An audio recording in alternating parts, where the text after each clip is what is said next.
Assalamualaikum warahmatullahi wabarakatuh. Saya Gita Marich. Selamat datang di channel saya.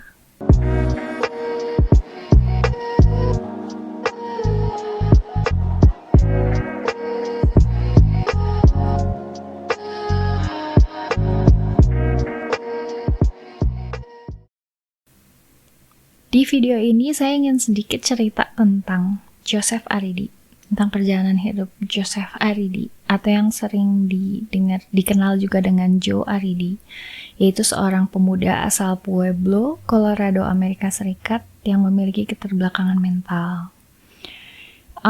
Aridi dilahir di tanggal 29 April 1915, anak pertama dari pasangan Mary dan Henry Aridi. Jadi diketahui Mary dan Henry Aridi ini adalah pasangan sedarah, makanya anaknya keterbelakangan mental. Mary dan Henry ini adalah imigran Kristen asal Lebanon, Suriah, yang pada tahun 1909 itu sengaja ke daerah situ untuk mencari pekerjaan. Akhirnya Henry dapat pekerjaan di salah satu pabrik baja besar di Pueblo.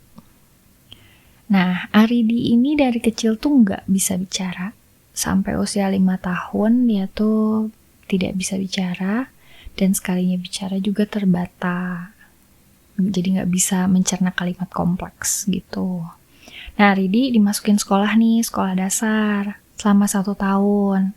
Tapi kemudian dikembalikan ke orang tua sama pihak sekolahnya dengan alasan Aridi ini nggak bisa belajar akibat keterbelakangan mental itu. Nah, nggak lama setelah Henry dipecat, dia mikir kan gimana nih nyari tempat, minta tolonglah sama teman-temannya buat cari tempat untuk Aridi. Akhirnya Aridi diterima lah di sebuah sekolah yang namanya State Home and Training for Mental Defectives di Grand Junction, Colorado. Jadi Aridi tinggal di situ dan sekolah di situ selama kurang lebih 11 tahun sampai Aridi dewasa muda. Nah, selama di situ pihak sekolahnya tuh kayak ngedetect gitu ya, ini kayaknya keluarganya ada yang aneh nih, ini perlu dilakukan tes psikolog katanya gitu ke keluarganya Aridi, karena mungkin nih ibunya Aridi nih kayak memiliki lemah pikiran gitu. Terus adiknya juga moron, adiknya Aridi kayak gitu. Jadi pihak sekolah tuh menyarankan kayak gitu.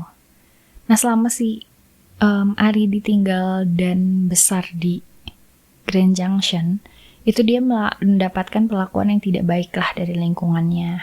Jadi teman-temannya tuh sering ngebully, sering nuduh, sering fitnah, sering menganiaya gitu kan, dipukulin gitu sama teman-temannya. Jadi sering dipaksa juga mengaku melakukan hal-hal yang sebenarnya Aridi nggak lakukan gitu. Nah, di tahun 1929 pas Aridi lagi kebetulan ke Pueblo, dia tuh pernah diserang oleh sekelompok remaja lelaki, diserang secara seksual. Jadi Aridi itu disodomi dan dipaksa untuk melakukan seks oral pada mereka.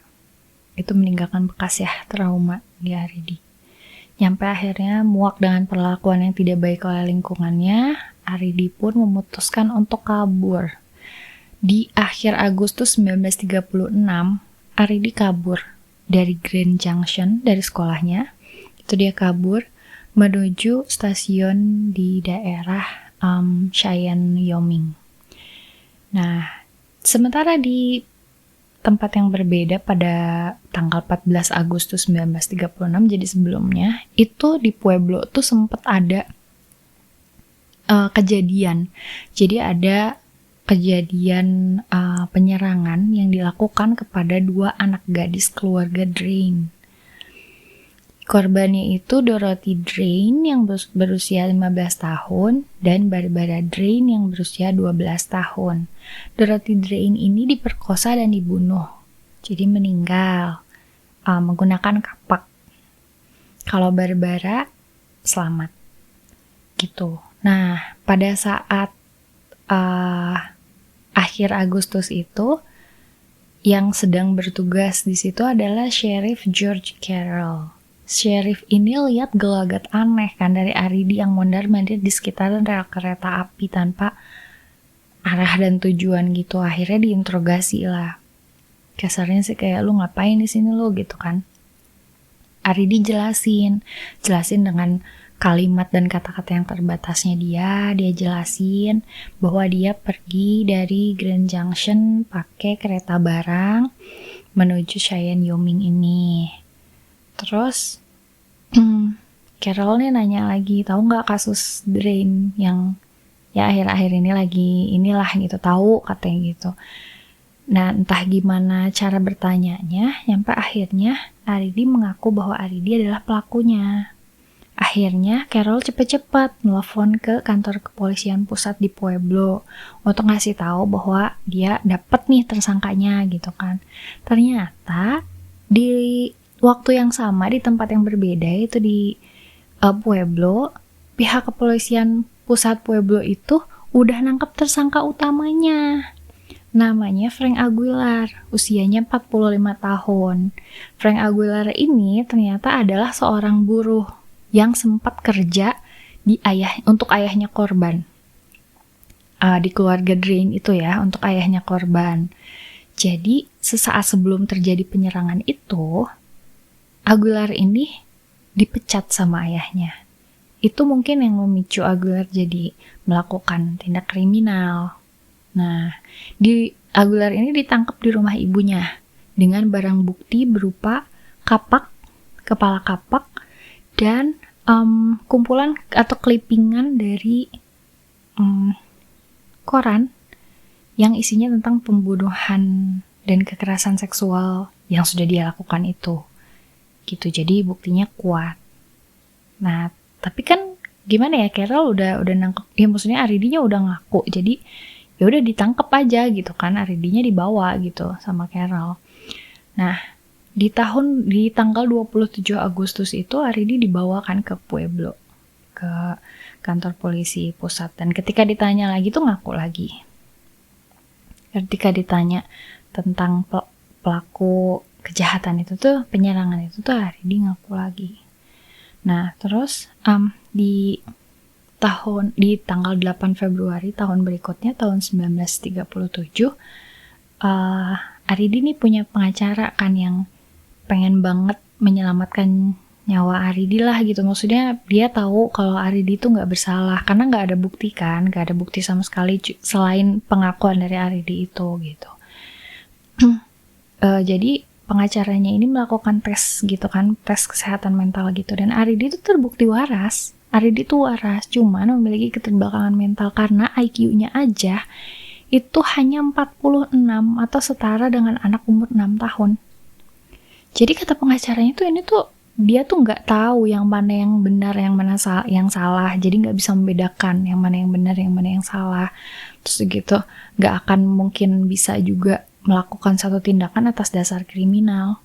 Jadi kalaupun ada suatu tindakan yang dia lakukan itu ada dasarnya seperti self defense lah gitu, untuk melakukan perlindungan, bukan atas dasar kriminal tadi gitu. Nah, terus di tanggal 17 April itu Aridi dinyatakan bersalah karena setiap kali ditanya itu Aridi selalu ngaku membuat pengakuan palsu. Setelah ditelusuri ternyata orang-orang yang yang memiliki keterbelakangan mental itu kalau misalnya di bawah tekanan dipaksa untuk menjawab, itu akan membuat pengakuan palsu. Itu juga yang sudah sering dilakukan oleh Aridi selama dia sekolah waktu di Grand Junction kan. Dia selalu difitnah, selalu dipaksa mengaku hal-hal yang tidak dia lakukan. Jadi ketika pertanyaan-pertanyaan yang dia lontarkan sama kepolisian itu bersifat tekanan untuk Aridi, jadi akhirnya dia terpaksa membuat pengakuan palsu gitu.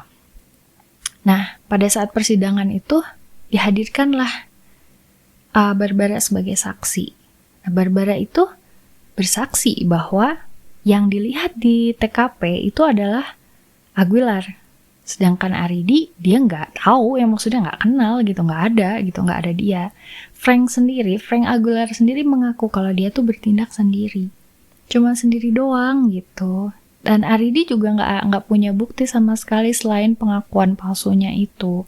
Tapi ya udah, Aguilar juga dihukum mati, Aridi juga dijatuhi hukuman mati. Nah, selama di penjara tuh semua tahanan, semua sipir tuh sayang sama Aridi karena Aridi tuh selalu ceria, selalu baik, selalu bahagia, dia tuh selalu senyum gitu. Pokoknya happy deh selama di situ. Dan jadi bikin semua tahanan dan sipir tuh pada sayang sama dia. Ada satu orang sipir namanya Roy Best. Dia tuh saking sayangnya itu selalu kasih hadiah ke Aridi. Salah satu hadiahnya yang paling Aridi suka itu adalah kereta api mainan. Itu selalu Aridi mainin gitu. Dan gak boleh ada yang ambil lah gitu ya, gak boleh ada yang pegang gitu. Nah, Roy Best tuh sempat minta tolong ke gubernur pada saat itu ya, yang menjabat sebagai gubernur pada saat itu adalah Taylor Ammons. Dia minta tolong sama Taylor Ammons untuk diberi keringanan lah. Kita diberi keringanan supaya tidak dieksekusi mati gitu. Tapi pada saat itu Ammons menolak. Jadi usahanya ya udah deh gitu. Bahkan itu aja hasil eksekusinya itu udah sempat diundur selama sebanyak 9 kali. Mengalami pengunduran eksekusi itu sebanyak 9 kali oleh pengacara Aridi yang namanya Gail L. Ireland. Jadi Ireland itu udah berusaha banding, berusaha segala macem untuk mengundurkan proses eksekusinya. Karena menurut dia gak mungkin nih pembatalan hukuman, udah gak mungkin. Setidaknya ada pengunduran. Dan dia sudah berhasil mengundurkan jadwal eksekusinya itu sebanyak 9 kali sampai jadilah tanggal 6 Januari 1939 Aridi harus dieksekusi gitu. Pada saat mau dieksekusi itu kan ditanya last wish ya. Last wish-nya apa gitu kan. Aridi tuh gak ngerti. Aridi cuma minta 1 mangkok es krim di saat-saat terakhirnya. Bahkan dia tuh happy banget gitu pada saat itu. Dia cuma minta 1 mangkok es krim, terus minta tolong sama sipir untuk didinginkan dulu es krimnya. Jadi dia baru makan sedikit, tolong dinginin dulu, nanti keluar dari kamar gas dia mau lanjut makan lagi. Jadi dia mikirnya ya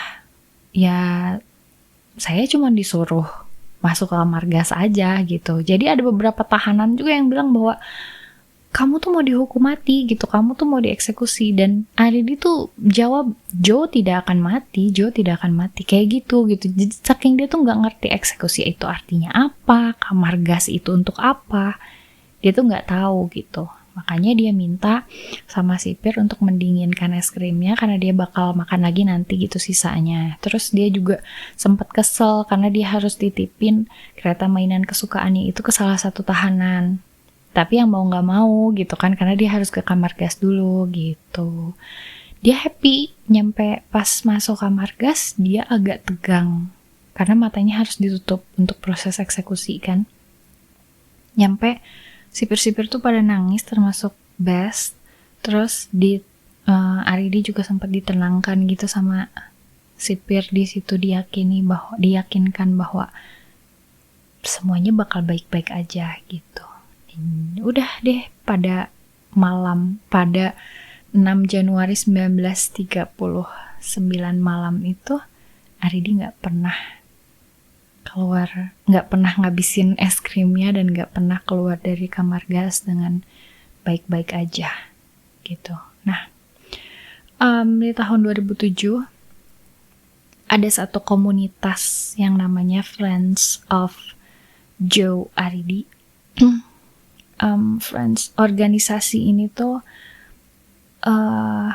yang menyayangi Aridi lah. Mereka tuh ingin membantu membersihkan nama Aridi, pengen juga menegakkan keadilan bahwa Aridi ya memang tidak bersalah gitu. Nah, sampai ada salah satu, mereka tuh nyampe nggak bikin nisan juga gitu kan untuk di makam Aridi gitu. Ada salah satu pengacara namanya David A. Martinez. Dia melakukan penelitian banyak dari berbagai macam sumber buku tentang hukum-hukum dan segala macam, bahwa yang keterbelakangan mental itu ya nggak bisa seperti itu gitu vonisnya. Terus dia beserta pengacara ini beserta Friends of Joe Aridi ini akhirnya menyiapkan 400 halaman petisi gerasi gitu yang diajukan ke gubernur pada saat itu Gubernur Ritter itu mantan jaksa wilayah pada saat itu. Dan usaha mereka syukurnya tidak sia-sia. Di tahun 2011 itu akhirnya gerasi untuk Joe Aridi atau Joseph Aridi akhirnya dikabulkan dengan pemulihan nama baiknya. Jadi diberikan gerasi tanpa persyaratan apapun. Jadi nama baik Aridi sudah kembali pulih bahwa Aridi tidak bersalah, walaupun sudah terlambat ya, udah nggak ada gitu Aridinya. Tapi seenggaknya kita tahulah kalau Aridi itu nggak bersalah. Semoga sih, sebenarnya kalau kita lihat ya, kasus-kasus salah tangkap kayak gini tuh kayak nggak cuma 1-2 ya. Di negara Konoha juga banyak gitu, banyak banget. Ya semoga aja semakin berkembangnya zaman, semakin tumbuh empati juga, semakin disadari juga kepentingan kesehatan mental, bahwa kalau misalnya yang memang udah terbukti kesehatan mental memiliki keterbelakangan mental kayak tadi Aridi udah dilakukan tes IQ, gitu kan udah jelas ya, bukan yang pura-pura gila nih, mohon maaf, bukan yang pura-pura gila, tapi setelah dilakukan tes IQ-nya ternyata segitu, ya kan bisa dipertimbangkan, harusnya seperti itu ya. Mudah-mudahan sih ke depannya di negara manapun termasuk di Konoha bisa jauh lebih adil dan bijaksana dalam menentukan hukuman. Jangan yang waras-waras nggak dihukum, tapi yang nggak waras dihukum. Cuman karena powerless gitu. Oke, gitu aja. Udah lumayan berat bahasannya, nyampe sedih-sedih nyesek gimana ya, apalagi yang udah berkaitan sama hukum. Makasih untuk perhatiannya. Di sini memang rada-rada mellow sih bahasannya untuk saya pribadi ya. Sampai ketemu lagi di video saya selanjutnya. Jangan lupa like, comment, subscribe. Mohon maaf apabila ada kesalahan. Saya Gita Marit undur diri. Assalamualaikum warahmatullahi wabarakatuh.